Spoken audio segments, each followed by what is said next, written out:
talk, identity, and access management. Welcome to the Identity at the Center podcast. I'm Jeff, and that's Jim. Hey, Jim. Hey, Jeff. How's it going? It's good. It's Friday. And Friday that's always a good before thing. Mother's Day. And it's looking like there's going to be crazy weather throughout the U.S. Yeah, I think there's a snowstorm hitting the Northeast. I think we'll be okay here in Chicago, but it's been kind of rainy the last few days. Okay. Yeah, I mean, what's the Southeast look like? It's unseasonably cool. Yeah. Usually this is the time of year where it starts getting, I'm sure you'd be uncomfortable. Normally you'd be uncomfortable. Right now, I think you'd enjoy it. It's like every day is high in the low 70s or upper 60s, sunny, low humidity. And I mean, this is great living weather. Yeah, the high heat and humidity is something that really is my kryptonite, and I think you know that. Well, I know the humidity is. I mean, you know, I might as well share the story with everybody, Jeff. Yeah, why not? Go ahead. I always tell it, which is the time we went to Orlando in January. You're like, oh, you were miserable. You were like sweating, and I was it's like, Orlando. It's humid. It was in the 80s, I think. But humidity is always a thing that I really hate about Florida, and really kind of any humid location. Pretty sure it was about 74 degrees. No way, man. It was like 100 degrees and it was like 1,000% humidity. This is what happens with stories. That's why, you can't rest solely on people's memory. The truth is somewhere in between. It's all about perception, right? Either way, I was hot and it was not my favorite type of weather. That's for sure. That's right. So it's Friday and today is May 8th. Yesterday, though, was May 7th, and that was World Password Day. How did you celebrate? Oh, I mean, it's like Christmas for me. I celebrate the password. You put up a password tree? No, I just reminded myself that quote from Office Space. I celebrate his entire collection. I celebrate all of my passwords.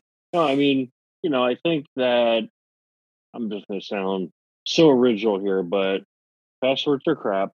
They really should have been eliminated long ago, because now the internet is such an integral part of our everyday life, and they're so ingrained in how we authenticate over the internet.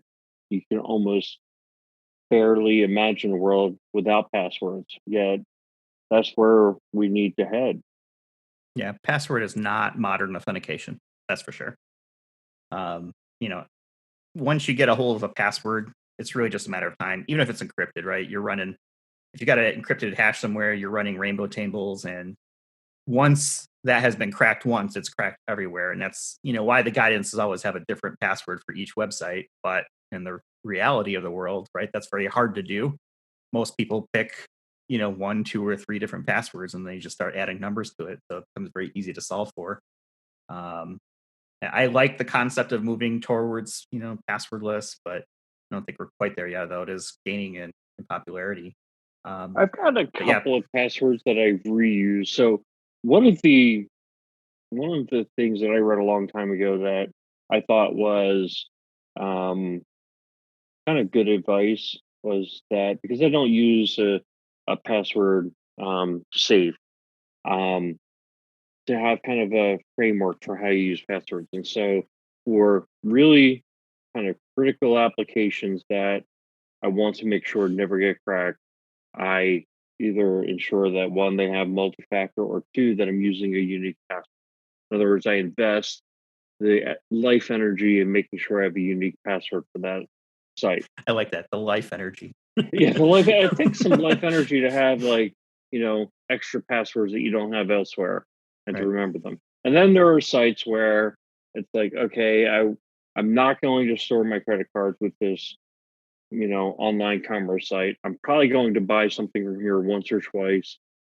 They're making me create an account, so I'm just going to reuse that same password I've used a million times. And so I do that. And one thing I've noticed is that Google Chrome now has a feature to kind of shame you. Yep. And I think it's a really cool feature, which is like, oh, hey boss, you're this password's already on the dark web. You're like, holy moly, wow. Guess I need to go and make a change. Yeah. Like, okay, maybe I should stop using that one from now on. But yeah, that's kind of been my approach, is that for financial stuff or where I store my credit cards, um, I'll either ensure that I have multi-factor, or I'm using a fresh new password. You're really taking a risk-based approach then to password It is management. it is a risk-based approach, and it's partially is laziness, because I know if I were to use a password safe, I could be doing something much more secure. Um, but I find that there's a certain level of inconvenience involved with doing that, especially when you have many devices, and those devices span different ecosystems. You've got, Hmm. like, some Apple stuff, and you've got some Microsoft stuff, and some Google stuff, and you want to just be able to log into something. Um, I don't know. I'm making excuses, especially for somebody who's in this industry, but it kind of shows the problem. Even somebody who understands all the risks of doing things exactly the way I do them that way anyhow.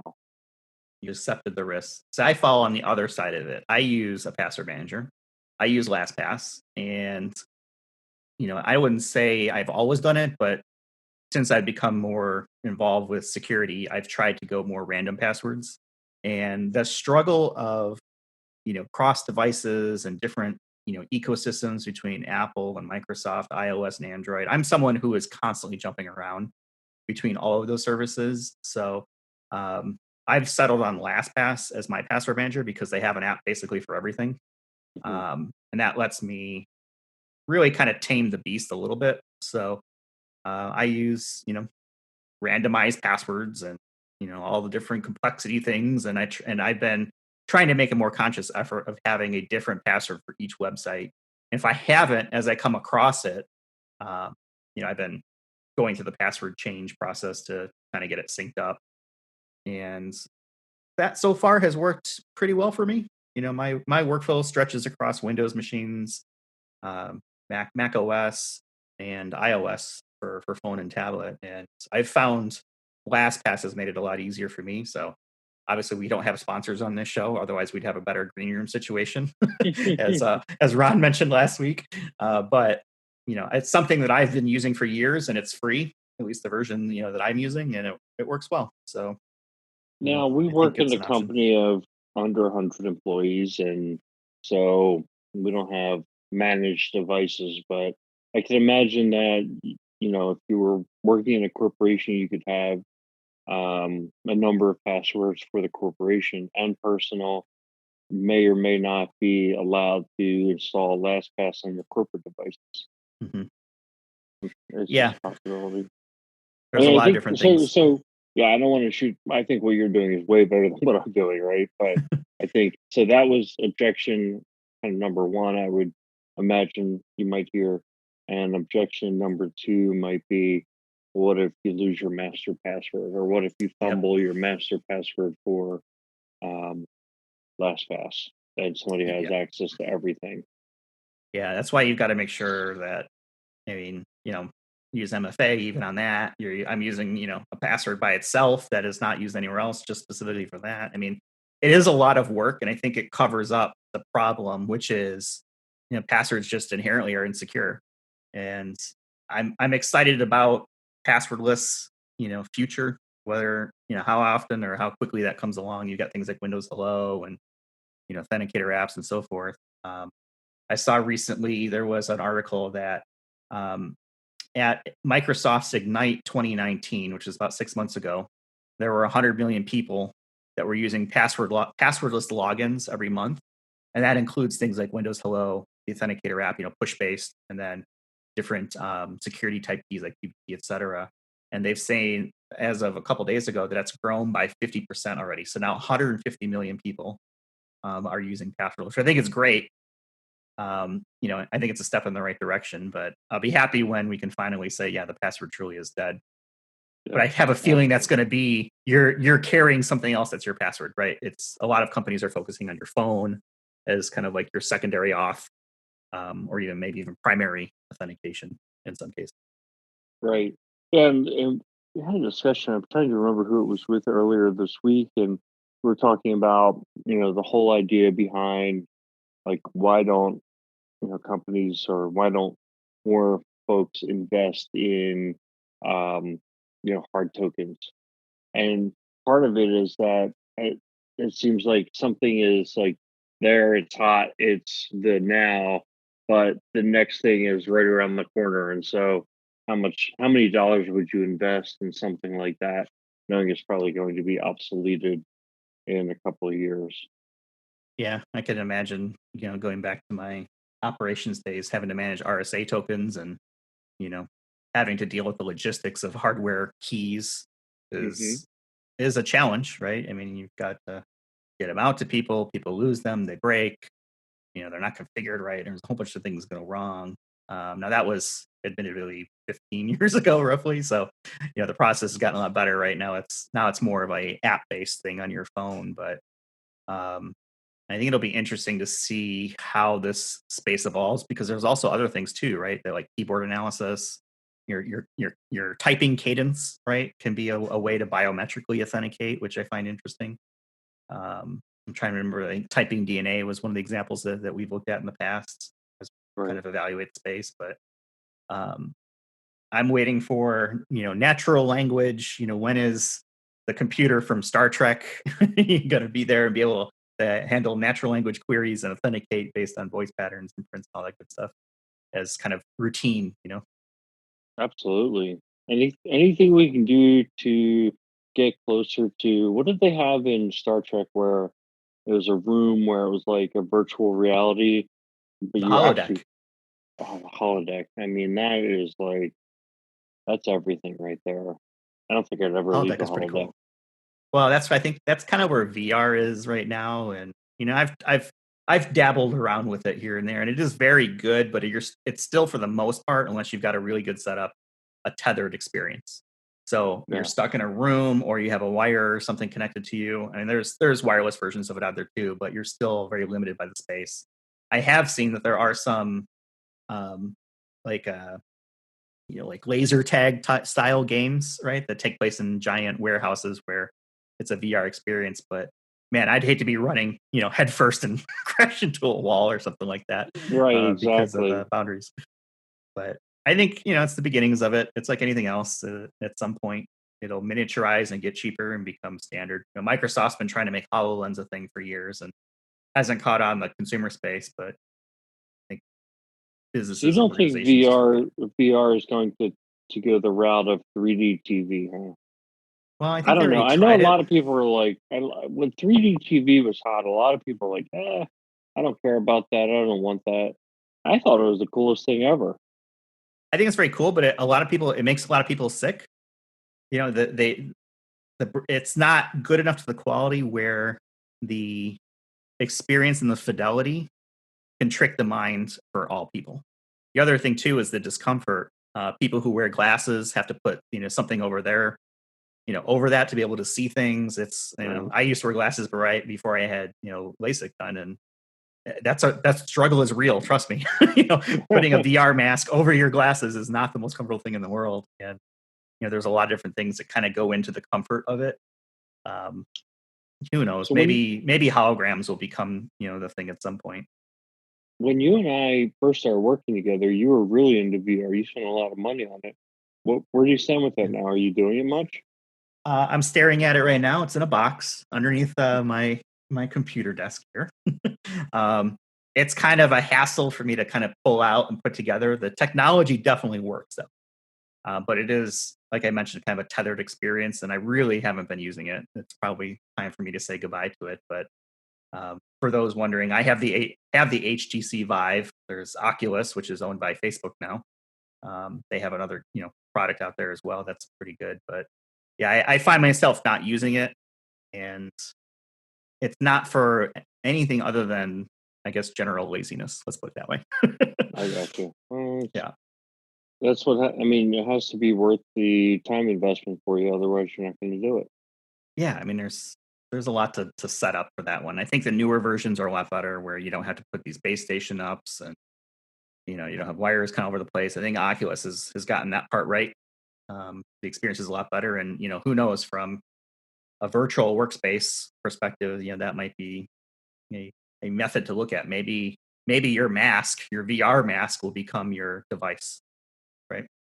Right. Or yeah. Or, so with the VR mask, did they have any kind of facial recognition, or did it take a DNA sample, or did it do anything cool to authenticate you, or was it like you had to type in a password? Yeah, I mean, you're still using apps, right? It's not really an authentication device yet. Yeah, I think the one that would make the most sense would probably be some sort of retinal scan, because you've got your eyes within this enclosed area. That would probably drive the cost up quite a bit. So, as the prices come down, might make sense that when you put your mask on, it does an eye scan and authenticates you that way. It'd be tough to do facial recognition because the mask is covering half your face, at least at this point, based on current technology. So I think it's the same problem that a lot of people are having wearing masks out right now because of COVID. Face ID doesn't work because Right. you got a mask covering up, and Apple has recognized that as a problem. And supposedly in the next iOS point update that they're releasing, they'll have a solution for that, which I'll find interesting to see how they're going to keep the security, but also make it still user friendly. So I think that's something to kind of keep an eye on. Pun Yeah. intended. So yeah. Right. So to keep this on the password day conversation, Mhm. I think the thing with multi-factor, here's the way I look at multi-factor is, yes, usually one of those factors is a password, which is going to be weak. But then the second factor is usually either something out of band or some biometric.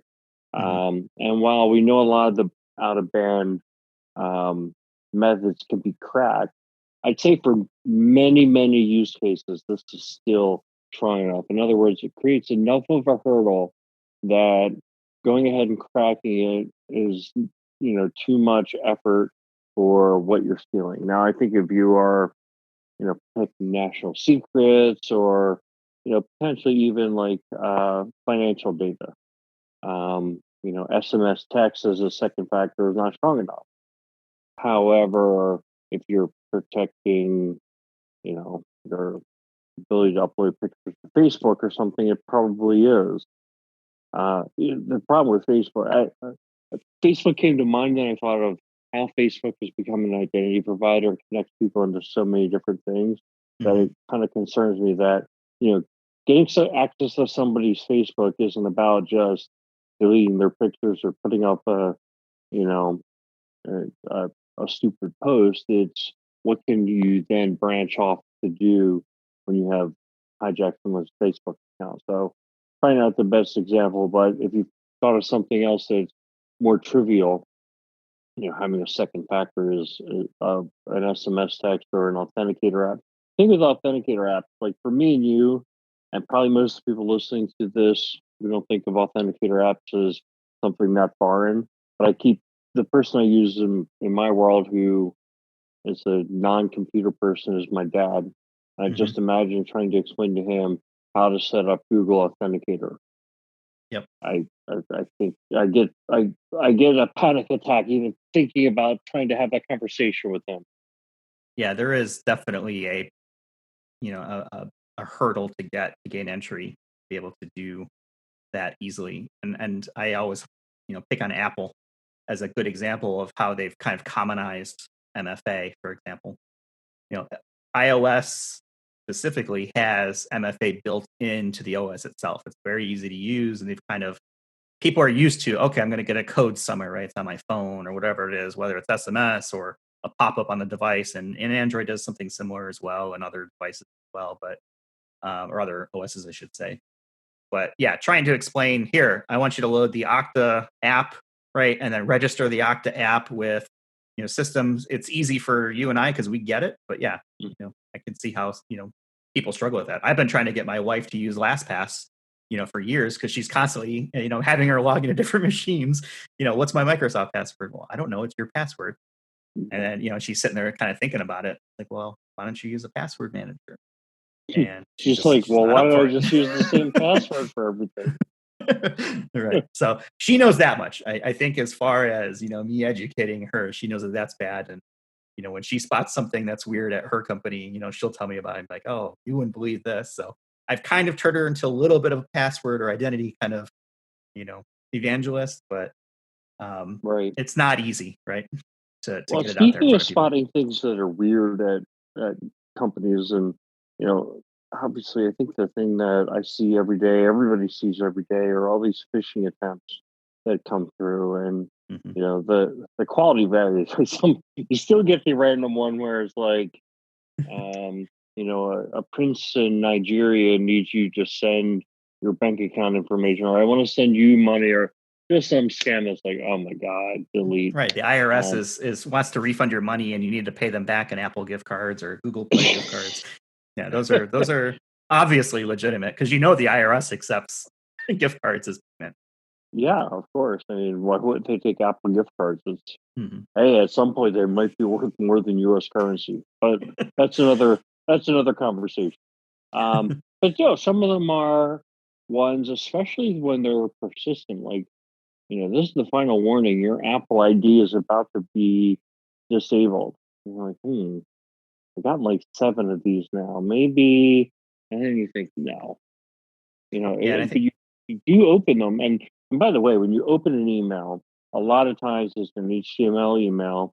They'll have a tracking bit, is what you usually call it. In other words, it's like some image yeah, that one has a pixel. unique 1 pixel, or it could be an image. It's like it's a unique URL that says, this particular email was opened by this particular user. Now they know they have somebody on the other end who potentially is at least gullible enough to open their email, and now they've got someone they're going to keep sending those spam emails to. Yeah, Some of because they them know that they are saw someone read it.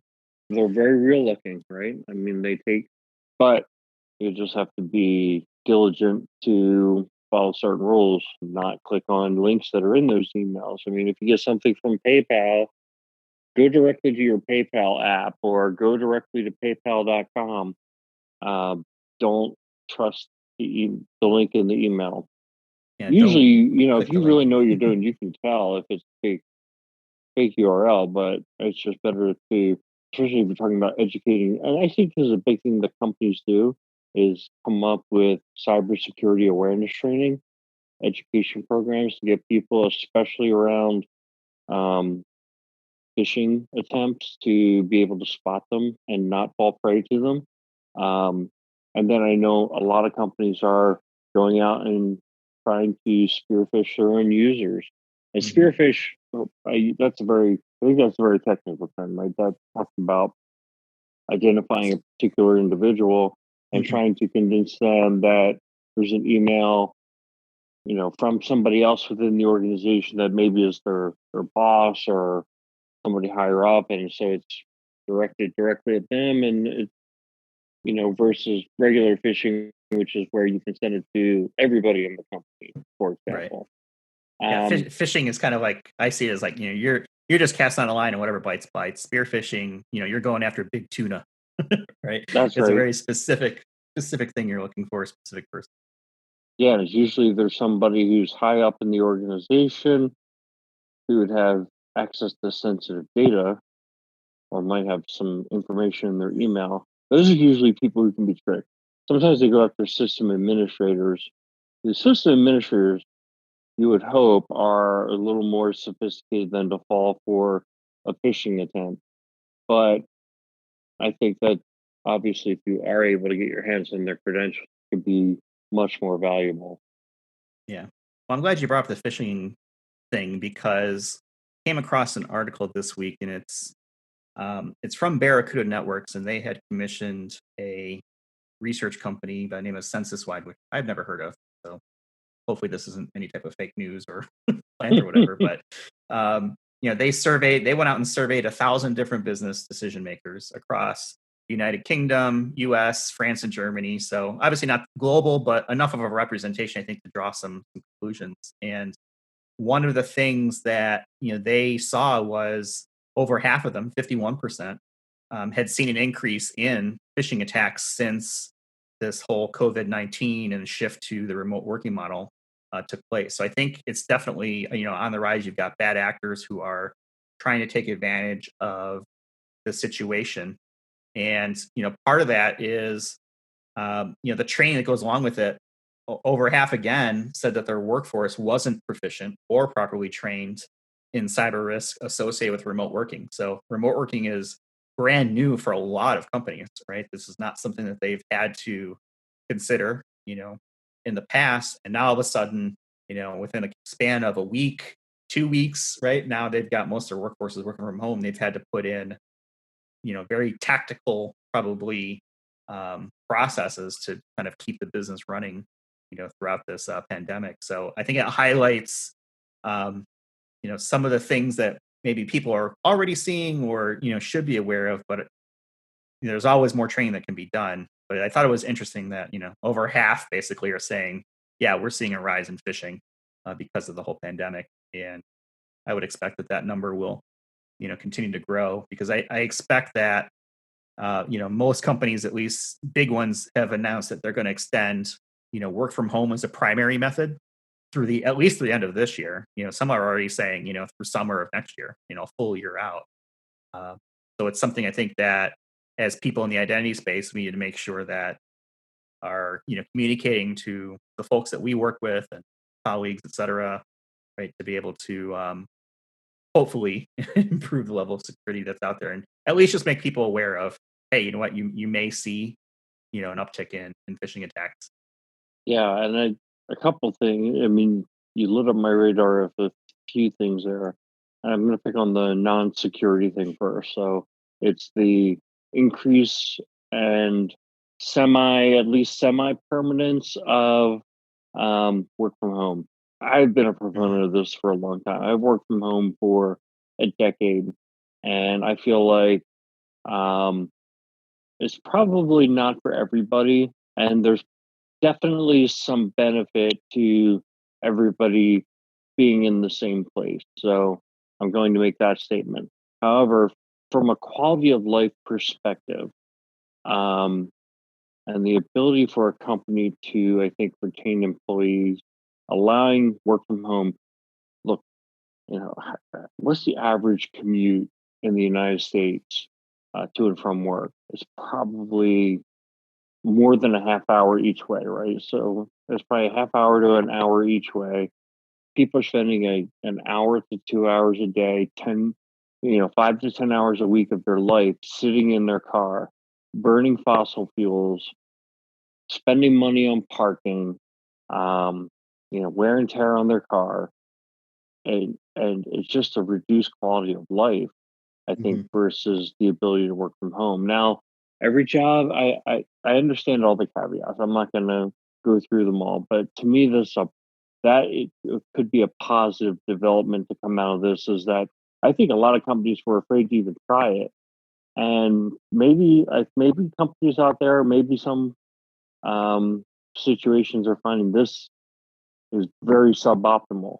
But I bet you there are some organizations that are saying, like, hey, we could actually do this. We just save money on commercial real estate and improve the lives of our employees by, allowing work from home either more or all the time.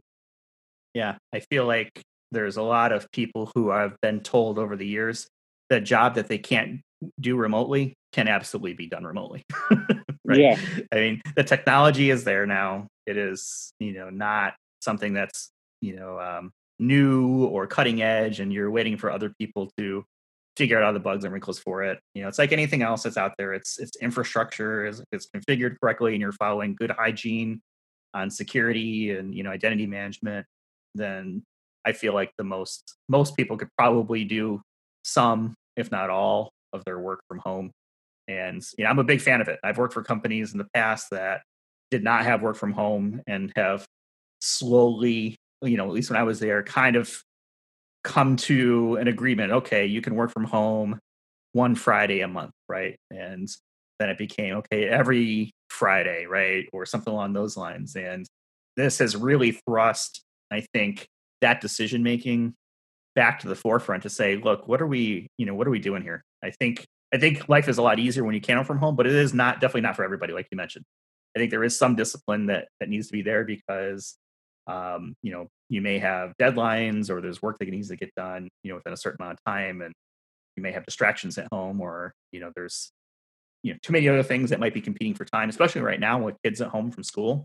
Right, I can see that being uh, an issue when you're trying to manage children in the house as well as work responsibilities. So I think fortunately a lot Yeah, of companies are recognizing that and kind of working around it.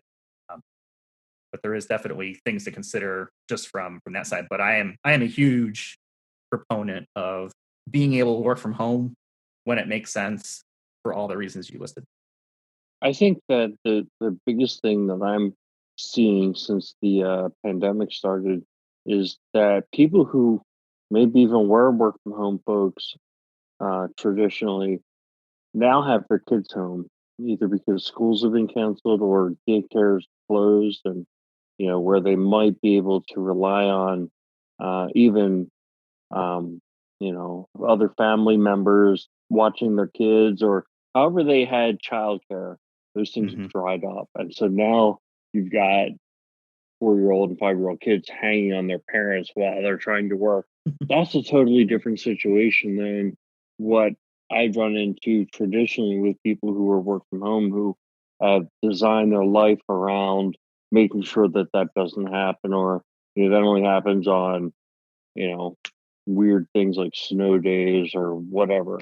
Now it's Right. happening like it's like the everyday occurrence. And even most of the people that I've been working with who are, working for other companies where they work from home, they've worked out a situation. So say, mom and dad are both home, working from home now, and now the kids are there.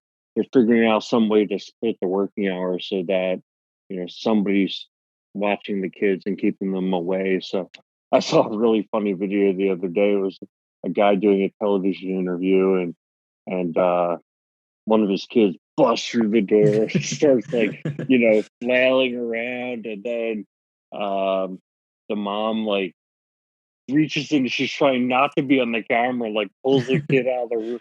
It was Yeah, the that's. most hilarious thing I had I seen think in you're a talking about while. the one from. I think it was. I don't remember if it was BBC or one of the Yeah, British ones, right? It was. I think it was last year. Where they. Yeah, that made it all over the place. I think they actually turned it into a commercial for like Skype or something like that for like blurred backgrounds or something like that. right, right. Yeah, Oh man, that was good. That was golden. yeah, But yeah, so I mean, and now to pull it all together. So I think one of the biggest risks overall with working from home is if you're relying on passwords to get to as your only form of authentication to get to services, whether they be cloud services or to get back into the internal network. I mean, then it's a huge. yep, Obviously, you've got open to the outside world. And if those passwords are weak, because I think what's happening is that companies are now having to open things up in a way they haven't in the past. And one of the things I'm going to point out, and I know we don't like our podcast to be a commercial, but I noticed that King, who is one of our partners, had sent out an email that I think it's either for the current customers or I'm not sure if anybody can use it, yeah. I think it's for but anybody. it's for anybody where you can essentially start leveraging their multi-factor authentication service for free to help secure your remote workforce during the pandemic. So, I mean, to me, that's like, if you're in a situation now where you're having a hard time sleeping at night because your your entry from the outside world is just secured by passwords, look into this. Look into whether or not this free service is something that you could leverage to get a quick fix. Yeah, I mean, if you're working from home, I don't think you could seriously say that you're have the right security if you're just using password. I think that is a no brainer. If you're doing any type of remote work, there needs to be that second factor somewhere to make sure you've got the proper level of security. Um, Right. what's something that I found disturbing in that same report, and I'll put this report into the show notes so that people can find it wherever they get their podcasts. That usually is some sort of detail page. We always get questions on that. It'll be in there.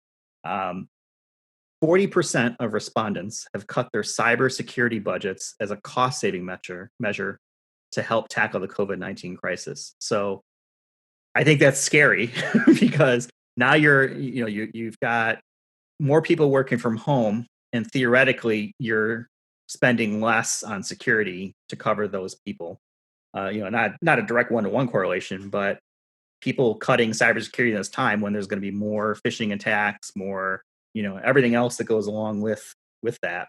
I think it's just a terrible combination. And the other thing I think that was really interesting was half of them would consider ask would half of the companies would consider making workforce reductions if it meant company data protection could be properly funded. So they're cutting funding, but the way that they see clawing back that funding is by doing reductions in an already terrible job market because of all the shutdowns that are happening. So I think it's a really interesting and unfortunate approach to it. I think this is a time when security should not be on the table for cuts, especially if you are doing the work from home type stuff that has become so prevalent. Well, I think, yeah, I mean, like if you're in the airline industry, how can you not uncover, turn over every stone looking for places to cut? Yeah. Their businesses in the tank. At the same time, it just creates a perfect opportunity to attack you. So it's Right. you're damned if you do and damned if you don't. I do think a couple of things is you've got to expect that this pandemic is going to end at some point, and that things will shift back to normal. And one of the things that we saw was that cybersecurity professionals were in high demand before this happened, higher than Yep. than other fields. And so if you wind up cutting workforce, and by the way, cutting workforce isn't free. It's not like we're paying you, $1,000 a week, and then we're going to get rid of you, and it's going to cost us nothing. There's some kind of residual cost to keep paying, a severance or something to get rid of somebody. If you have to turn around 6 months later, hire somebody back into that position, now you got the cost of recruiting somebody. Now, I'm being a realist and just seeing what's going on in certain industries. They might not have any choice. So that might create an opportunity for a company that's not in as bad of a place to, if you feel like you can hire, there's probably some cybersecurity people who are pretty good out on the streets right now. Um, I don't think there's that many industries hiring. They released the unemployment numbers today, and it's something like 16% unemployment in the United States. That's great. It hasn't been that low or that high since the Great Depression, but Yeah. it feels like it's going to be a temporary number. Things are starting to open back up. But I have talked to people who are extremely worried. I'm a person that like I am not that worried about it. Um, but I talk to other people and I know they're extremely worried. I'm already going back to the gym, and I know other people are just think I'm absolutely nuts going back to the gym. And people who live in my own town who are like, I would never go to the gym. So I but I'm starting to see restaurants open up, and the Mexican restaurant that's near my house they had a line outside on Cinco de Mayo. Like Hmm. I think people are ready to get back to things, or a lot of people are ready to get back to things. So I feel like a lot of people. I think the next wave will be, let's get a month or 2 months under our belt and see if the pandemic spikes again. And if it doesn't, then maybe it's safe to go out again. I kind of feel like there's different levels of caution that people are following depending on kind of their risk tolerance. Yeah. I think everybody's making risk-based decisions, and I'm happy staying at home, letting all the guinea pigs out, figure it out. I'm definitely one of your guinea pigs. Yeah, definitely. Um, but yeah, I think going back to the point of talent, I think there will definitely be talent available, but I think security has always been a hot market for positions and for people looking to get into the space, and I don't see that dropping anytime soon, because I think if anything, right, this current situation highlights the need for good security, especially as these companies get hit, whether it's phishing or ransomware, or even just taking in now a flood of e-com customers that weren't there before because you were a traditional brick and mortar restaurant, right, or some other type of business. I see a lot of companies that have now gotten into the consumer IAM game and have no idea what they're doing, right, and are figuring out as they go. So I think the identity space, specifically within security, is very strong position right now, and I don't see that going down anytime soon. Right. So your advice for somebody who's just getting into this industry would be continue to do so. Continue to do so, get some experience, watch YouTube videos, check out ID Pro, which is an organization specifically for identity professionals that, at least that I'm a member of. They have a good body of knowledge that's designed for people to get into and start to learn things. It's not just for newbies. It's for people who maybe focus on one specific area but want to brush up on another area. Maybe you're great on the identity governance, but you need to bone up on authentication or authorization, right? I think there's kind of something out there, but it's like any other job. You've got to keep your skills relevant and current and be able to adapt to the changes that are part of the natural ebb and flow of business. And as long as you do that, I feel like you'll have done everything within your power to make yourself marketable and hireable and relevant to an organization. Absolutely. And listen to the Identity Center podcast every single week. I mean, that's a no-brainer, Jim. I mean, we should obviously be the number one source for all identity information. All right. Well, I think that's probably a good spot to leave it for this week. Anything else you want to bring up, Jim, before we wrap up? No, I think shout out to all the mothers out there who. Yep. Happy Mother's Day. We all have one, and most mothers do a freaking amazing job. So shout out to all the mothers, especially the identity and access management mothers. Right on. Happy Mother's Day. Everyone stay healthy, and I think with that, we'll leave it, and we'll talk to you all on the next one.